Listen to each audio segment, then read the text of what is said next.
کسی کو کوئی بات سمجھ آ جاتی ہے، کسی کو کوئی بات سمجھ آ جاتی ہے، چھوٹی سی بات لوگوں کو ٹریگر کر جاتی ہے۔ میں آپ کو بتاؤں، میری اپنی زندگی میں ایک چھوٹی سی بات جس نے مجھے ٹریگر کیا، میرے ایک آفس کے کولیگ تھے، نئی انہوں نے داڑھی رکھی، ان کے والد صاحب تعویذ دھاگے کا کام کرتے تھے، تو وہ نئے اس طرف آئے، نماز پہلے ہی پڑھتے تھے، مجھے انہوں نے 5000 روپے دیا۔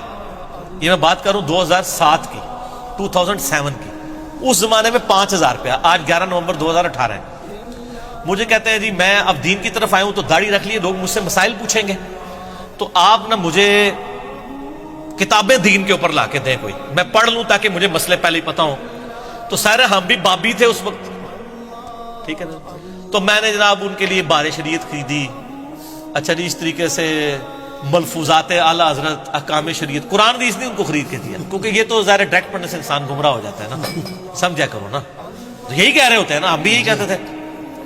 اچھا تو اس کو کتابیں، میں ابھی بھی، وہ بھی میرے ساتھ ہی ریورٹ ہوا ہے نا، ابھی ہم ایک دوسرے کا بڑا مذاق اڑاتے ہیں، تو میں اس کو کہتا ہوں تم میرے لیے ہدایت کا سبب بنے ہو۔ ہوا یہ کہ وہ اس ملفوظات اعلیٰ حضرت میں وہ عبارت آتی ہے نا کہ نبیوں کی بیویاں قبروں میں پیش کی جاتی ہیں، ان کے ساتھ شباشی کرتے ہیں، نعوذ باللہ۔ یہ عبارت نا اس نے کہیں پڑھی، تو بیچارہ دنیا دار بندہ تھا، اس نے انڈر لائن کر لی۔ اگلے دن آفس میں آ کے مجھے کہتا ہے یار یہ منو کیڑی کتاب تو لے کے دیتی ہے اللہ کے بندے، دیکھ دیکھ کے لکھے ہے۔ میں نے کہا کیا لکھا ہے؟ کہنا نہیں پہلے مجھے بتاؤ، اگر کوئی کہے کہ نبیوں کی بیویوں کو قبروں میں پیش کیا جاتا ہے ان کے ساتھ شباش، میں نے کہا استغفر اللہ، اتنی گستاخانہ بات لکھی ہوئی ہے۔ تو اس نے نا کہا یہ آپ کے اعلیٰ حضرت نے لکھی ہوئی ہے ملفوظات میں۔ مسئلہ 71B ہے میرا، انڈیا اور پاکستان کے بزرگوں کی 19 گستاخانہ عبارات کا تحقیقی جائزہ، جو سر سینکڑوں نہیں ہزاروں لوگوں کی اصلاح کا سبب ایک لیکچر بنا ہے الحمدللہ۔ مجھے وہ کہتا ہے یہ دیکھو لکھا ہے۔ اب جب اس نے کہا نا اعلیٰ حضرت نے لکھا ہے، اب میرے لیے اعلیٰ حضرت سے اختلاف اسی طریقے سے جیسے کیسے کوئی صحابی سے کوئی اختلاف کر دے، اور میں پہلے کہہ بھی چکا ہوا تھا، تو میں نے درمیان میں نے کہا یار یہ مس پرنٹنگ ہوگی۔ وہ کہتا ہے یار مس پرنٹنگ کو چھوڑو، اگر یہ انہوں نے لکھا ہے تو یہ غلط ہے، کہ میں نے کہا غلط ہے، انہوں نے بھی لکھا ہے۔ بس سر یہ ایک قبولیت کا لمحہ تھا، اللہ نے میری بات سن لی کہ میں غلط کو غلط کہنے کی جرت رکھتا ہوں۔ جب پہلی دفعہ میرے سامنے آیا، میں کتنے دن پریشان رہا کہ یار اتنے بڑے بڑے بزرگ بھی غلطیاں کرتے ہیں۔ تو میں نے پھر تحقیق شروع کی، اسی دوران میں نے قرآن حکیم کا ترجمہ جو ہے نا پری ڈیٹرمنٹ ریزلٹس کے بغیر پڑھنا شروع کیا، آہستہ آہستہ آہستہ آہستہ چیزیں سمجھ آنا شروع کی، اور آج آپ دیکھ رہے ہیں کہ پوری دنیا میں انجینئر ہو رہی ہے۔ اس لیے نہیں کہ میری کو تعریف کر رہے ہیں، اس لیے وہ کہتے ہیں یار ایک ایڈی شے آ گئی ہے۔ وہ جو انجینئر کا فطرہ اٹھا ہے نا، وہ اہل حدیث تو ہم سے زیادہ پریشان ہے۔ سر تہاڈی پریشانی بھی نظر آ رہی ہے، تو سر وہ ہر گلی سے جو انجینئر نکل رہا ہے وہ اس لیے نکل رہا ہے کہ ہر گلی میں ایسے لوگ موجود ہیں جن کے دماغ میں ڈرل اور ان کو بات سمجھ آ جاتی ہے۔ ایک جملہ کسی کی زندگی بدل سکتا ہے۔ آپ دیکھیں نا، اوس اور خزرج کی جب لڑائیاں ہوتی تھی یہودیوں کے ساتھ، یہ جنگجو لوگ تھے، ہمیشہ جیت جاتے تھے، تو یہودی کہتے تھے بچو جی اونٹتے تسی جیت جاندے ہو، جب آخری نبی آئیں گے نا ہم ان کے ساتھ ملیں گے، پوری دنیا کو فتح ہم کریں گے، تو پھر ہمارا مقابلہ تم نہیں کر سکو گے۔ یہ یہودی ان کو تڑی لگاتے تھے۔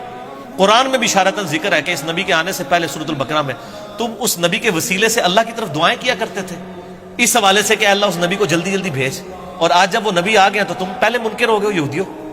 اچھا اب جب اوس اور خزرج حج کرنے کے لیے گئے نا مکہ اور مکہ شریف، مدینہ شریف سے، وہاں ان کو پتہ چلا کہ ایک پیغمبر ہونے کا دعویٰ کر رہا ہے شخص محمد ابن عبداللہ، اور نبی علیہ السلام بھی مشرکین عرب کے خیموں میں جا کے ان کو اللہ کی بات کرتے تھے۔ حج کے موقع کے اوپر چونکہ پورے عرب سے لوگ آتے تھے، حضور کہتے تھے چلو یار انہوں نے میری بات نہیں سنی، یہی سن لیں۔ جس طرح ہم کہتے ہیں چلو یار جہلم کے لوگوں نے سنی، آپ یوٹیوب پہ ویڈیو بنا کے ڈال دیں، تو پوری دنیا نے سن لی، آپ جہلم والوں نے بھی دیکھا دیکھی سننی شروع کر دی۔ اینڈ پہ جس طرح فتح مکہ کے بعد اہل عرب نے بھی اسلام قبول کر لیا، تو نبی علیہ السلام کہتے ہیں چلو یار یہ میری بات سنیں۔ اور ابو لہب خبیث پیچھے پیچھے چلتا تھا، وہ کہتا تھا یہ میرا بھتیجا ہے، یہ پاگل ہو گیا، اس کی بات نہ سنو۔ نبی علیہ السلام پھر بھی ڈٹائی کے ساتھ بات کرتے جا رہے ہیں، پورے ڈٹے ہوئے اپنے اس حق کے اوپر۔ تو وہاں پہ اوس اور خزرج نے جب سنا نا، انہوں نے کہا یار یہ تو لگتا ہے وہی نبی ہیں جن کے بارے میں یہودی ہمیں تڑی لگاتے تھے کہ ہم اس کے اوپر ایمان لائیں گے اور ہم پوری دنیا پہ قبضہ کر لیں گے۔ تو انہوں نے کہا پہلے اس سے کہ یہودی ان پر ایمان لائیں، ہم کیوں نہ مسلمان ہو جائیں۔ وہ ہدایت جو ڈائریکٹلی یہودیوں کی کتابوں میں تھی، وہ انڈائریکٹلی اوس اور خزرج کے لیے اسلام قبول کرنے کا سبب بن گئی، اور یہودی مر گئے۔ ہائے ہائے ہائے، قرآن کی تفسیر لکھنے والے ایاک نعبد و ایاک نستعین بابوں کو پکارتے مر گئے، ان کا ترجمہ پڑھ کے لوگوں نے اللہ کو پکارنا شروع کر دیا۔ یہ قسمت کی بات ہے سر۔ اوس اور خزرج نے اسلام قبول کیا اور سر رومن اور پرشین امپائر پھر ان لوگوں نے گرائی ہے۔ اوس کے سردار تھے سیدنا سعد ابن معاذ، سعد ابن معاذ، جن کے بارے میں بخاری میں حدیث ہے اللہ کا عرش بھی ہل گیا ان کی وفات پہ۔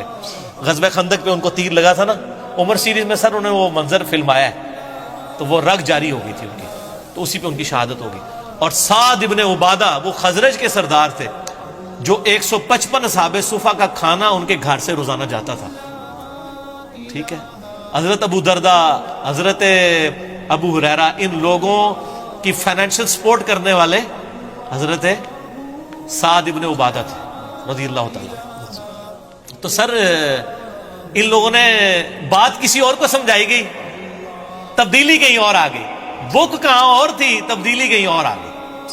اس لیے آپ کو کہا جاتا ہے آپ سچی بات کریں تو انشاءاللہ تعالیٰ بات پھیلے گی۔